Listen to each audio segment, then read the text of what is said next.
Can I ever regain custody after my parental rights have been terminated?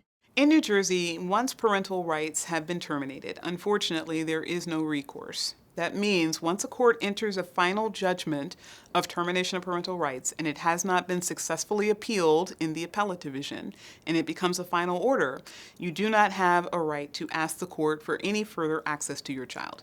You do not have a right to petition for parenting time.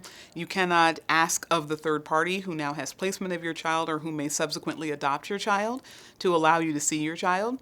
It's essentially as if you have severed all ties with your child. And for that reason, it is very important that you are doing everything that you can long before you get to a guardianship application being filed and the termination of parental rights issue before the court to have your parenting rights not just maintained intact, but also to address whatever the harm is to your child.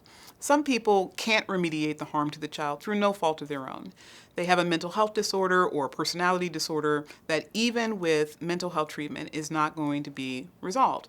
That doesn't mean, however, that they should have their parental rights terminated. They may not be able to safely parent, but a step before you get to parental rights being terminated might be something like a kinship legal guardianship, which is a form of permanent arrangement for a child vested in a third party, like a relative, where that person would ultimately become the parent of the child, but you would still have a court-ordered right of supervised visitation and perhaps even unsupervised visitation in certain circumstances.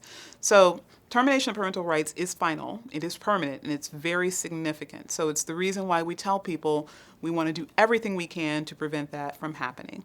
But just know that if that does happen, you do not have any further rights to your child, so it's important that you work with a DCPP attorney long before you get to the filing of a guardianship complaint and long before the court orders termination of parental rights.